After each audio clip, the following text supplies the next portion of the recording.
This is Tyler with East Tennessee Stories, and we're here at the Bearden Middle School for the City of Knoxville's West Community Open House. They're going to talk about projects that the city is working on. You know, not everybody can make these events, especially when they're on weekdays. This one started at 4:30. It's over at 6:30. So we're going to try to have some conversations with the tables inside, and that way anybody who didn't have a chance to make it down here can tune in online and see what they miss. All right, let's head inside. Well, I live in a city called Knoxville, in a valley in East Tennessee. We got Mountain Dew, barbecue, and protest in the streets. All right. I'm Brian Denton, civil engineer with the city. I'm George Dawes. I'm with city engineering as well. City engineering, the paper mill drive corridor study. Yeah. Heading this center turn lane from Kingston Pike to Knoxville Road. Alleviates some of the congestion, then a 10-foot wide shared use path on the north side and 7-foot wide sidewalk along the south side. Shared use path, does that mean like bicycles and pedestrians? Yeah. And then sidewalk is pedestrian only? Yeah. That works? So when is this project supposed to kick off and happen? It's still in the planning stages. We did this study just to make sure feasibility, can we make it work, and how much is it going to cost. So we've got a long-range transportation plan, so hopefully in the next 5 years or so, we can get some federal dollars identified for this to help handle the price tag, about $15 million total estimate for this work. So, did you guys do the feasibility study, or did a third party do it? CDM Smith did this for us, and then we had a couple public meetings for this, and this was the final result. Tell us about the Kingston Pike Complete Connections here. So this project's actually getting ready to start construction later this month. This will have a new sidewalk on Kingston Pike from Wesley Road to Paper Mill Golf Club Road here on the south side, and new bike lanes on both sides of Kingston Pike from between these two intersections. So this is part of the bike route that comes from downtown to West Knoxville. So this will make a dedicated space on Kingston Pike for that section for bikes there. So, and this one's getting ready to start this month, construction-wise. All right, and then we've also got Pleasant Ridge Road, Phase 2. So this project, this is an extension of work TDOT did several years back. They did a widening from Merchant Drive in towards the city limits. So this project picks up at Merchant Drive, includes a shared use path, Greenway, the entire length of the project, and then we have intersection improvements at Walnotes, Sullivan Drive, and Murray Drive, putting in turn lanes at those intersections to help with traffic when it backs up there. Introduce yourself. Evan Hoffman. I'm with the City of Knoxville Engineering Department. All right. Doing transportation division work. Okay, what is the Middlebrook Advanced Traffic Management System? So this project will install fiber optic cable along the corridor, tie into our existing signals, coordinate those signals better. It'll also tie into our facility off of Lorraine Street, so we'll be able to control those remotely. So ultimately, the goal is better coordination, but also being able to sense malfunctions, issues at those traffic signals. Right now, the communications aren't as reliable as they could be. So with that fiber optic cable, it's a hard line connection. So they'll be in step, essentially, coordinated. Hi, I'm Julianne Foy. I'm the Executive Director of Lakeshore Park Conservancy, and we work in conjunction with the City of Knoxville Parks and Recreation Department to manage Lakeshore Park. Aaron Bradley. And you're with the city? I'm with the city. Parks and Rec. Yep. Now I understand what I'm looking at here. Yep. So can you tell me more about the Lakeshore Park updates? Sure. So we, as you can see from this map, we have a significant number of improvements coming to the park. New baseball complex with field house, pickleball courts, several new pavilions, several new playgrounds, lots of new parking, lots of new open green spaces, outdoor fitness center. So lots of great new things coming. We feel like will appeal to everyone. It's about a third of the park. The park is 185 acres. Okay. So it's just this lower portion of the park that's affected by this phase of construction. The projects are funded by private funds, and then the city has put in capital funding for the roads and parking and the trail system. The city owns the property, and the Conservancy Manages it in partnership with the city. So what will be the Conservancy's role after the construction? So we will continue to manage the park. We maintain it.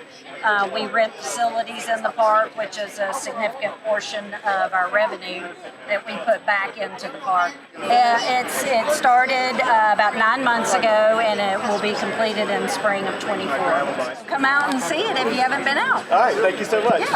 Yeah, I'm Matthew Best. I am one of the task force members of the African American Equity Restoration Task Force. So a couple years ago, Councilman at the time, Vice Mayor Gwen McKenzie, got a resolution passed that was recognizing urban renewal and the effects of urban renewal on Knoxville, and particularly Black Knoxville residents. And so that resolution passed unanimously.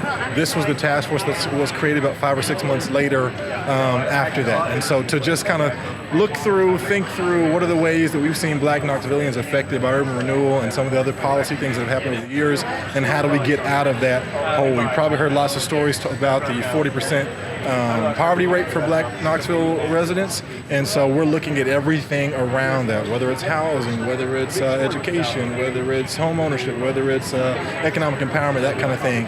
And so we've been tasked with trying to raise and spend $100 million over the next 10 years. City is providing some seed money, but also some infrastructure stuff for us. But the majority of that $100 million that we're talking about, and this is where some misinformation got kind of around in the initial stages, was people were thinking, oh, the city's going to spend $100 million. The city will not be spending $100 million out of the budget to go towards this work. We're in the process now of beginning to make recommendations. So we've had people that have projects or have ideas or have thoughts that are affecting the Black community in Knoxville, and it's been really great to have people care about what we think and have a space to kind of hash those things out. You've got people from diverse backgrounds on the task force with lots of skill sets. When we come together and make a recommendation, it's from folks that know the neighborhoods, know the city, know the history, but also know other stuff as well, and can kind of provide that point of view of what we're looking at towards as it relates to equity with the Black community in Knoxville.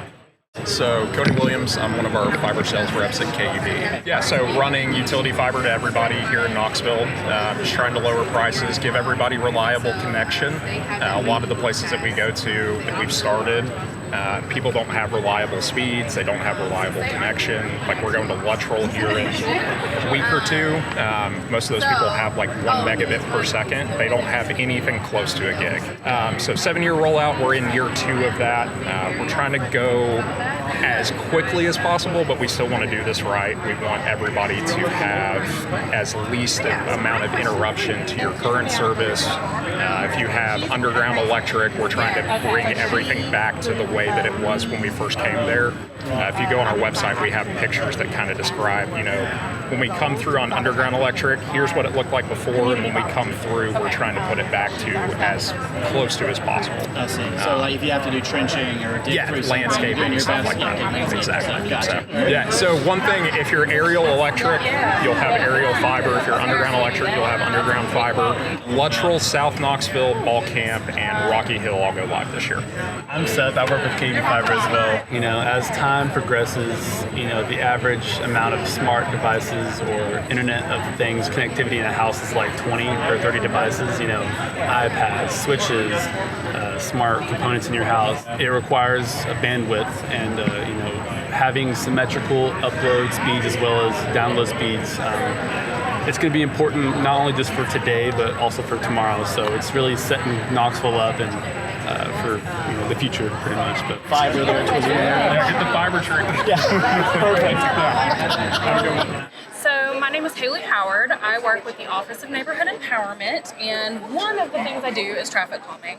But there are plenty of other programs that we offer, and the primary role of our office is to really kind of work as a liaison between community members and other various city departments. But we have a lot of different programs. We have a newsletter that goes out almost every Tuesday with different resources, and if the city is seeking input on something, we try to advertise that in there, send it to registered neighborhood organizations, that kind of thing, to try to spread the word in that program. So registered neighborhood organizations can apply for up to $3,000 a year to bring the community together. As long as the community as a whole is benefiting, you can use the funds for a wide variety of different things. Some people use it for like beautification, so maybe like landscaping of a public space, placemaking opportunities, so trying to improve blight or something like that. A lot of people will work with their school to pass out like gloves to children in the wintertime. Some people will host like a neighborhood block party to try to get people more involved in their neighborhood organization. So if you just wanted to host a grill out and get the city to pay for it, like how many people you got to get to sign up? As long as it's bringing people together for the greater good of the community, we do help pay for food and other things like that. So traffic calming is what's on the sign back there. Can you tell us a little bit about the city's traffic calming program? Yes. So it's very popular. It's either the most loved or most hated program, I would argue. So what is traffic calming? It could consist of a lot of different things. There is an education component. We have these little bumper stickers out here. I didn't bring a lot of the other stuff, but people can host like an education campaign to try to bring awareness to the speeding issue in their neighborhood. The engineering component of the program could be speed humps, speed cushions, like roundabouts. Primarily, speed humps and speed cushions are installed. And Right. speed humps are controversial because the Correct. people who live there like them, and the people that commute down the road hate them. So at least that Yes. seems how it usually works out. Yes. So what about are there any alternative traffic calming measures that the city's looking into? So, with this particular program, I would say no. But through transportation engineering, absolutely. Yeah, Casey Krause, I'm the urban forester for the city of Knoxville, and we are working with Trees Knoxville. We got a couple of the board members from Trees Knoxville here, and working on doing our urban forest master plan for the city. Management plan kind of deals with how you're going to manage your own trees, or how you're going to work amongst your property that you own. The master plan is more about overall. We have over 75% of our property is on private property. So what we're doing here is bringing a consensus together. We got a lot of different partners: KUB, Trees Knoxville, City of Knoxville, University of Tennessee. We've essentially built a coalition, and we're looking at trying to solicit input from the public on what some of their concerns are with trees, and then we're going to be forming goals for our community. So I guess the general overall goal is to increase or at least maintain tree canopy, right? Yeah. So is it to increase tree canopy, or is that be determined? Well, as that's part of the kind of plan? to be determined. Okay. So like what we do in downtown and our urban neighborhoods may be completely different in what goals we make for a suburban neighborhood. So that's what the process is about. The city or the community has a goal of, let's say, maintaining tree percentage in a certain neighborhood. You know, what that might be during that a project is looking at, okay, what are going to be the impacts from that project from the tree cover? And for instance, if it's something, let's say it's going to be over a certain threshold, or what the plans has, then you would have to look at how you're going to mitigate for those losses, or try and prevent those losses from happening. Planting new trees, preserving new trees. We have there's different ways you can try and mitigate that. So we are essentially getting close to the end of our public input process. We've done a lot of different things. We did several open houses. This is our last open house. We did a speaking circuit. We did several neighborhoods where folks, if you wanted us to come out and speak and solicit input from you all. The other thing we did is we put a advisory committee together. There was over 80 people as part of that advisory committee. We met 3 times. We have an online survey as well that people can get online. We have a website. It's www.knoxvilletreeplan.org. And you can get on there, fill out the survey, and great opportunity. We're going to be closing that up here in the next week, and start looking at the goal planning stages at this point in time of the process. Okay, great. So, Thank you so much. all right, India, I got 2 questions for you. Easy way or hard way, India? I have 2 questions for you. All right, India. My first question is, do you oppose the alternative response team? Okay, my second question is, what here is what in this event tonight is tackling the problems of affordability and homelessness in our city? Wow, India. We have a basketball. Okay.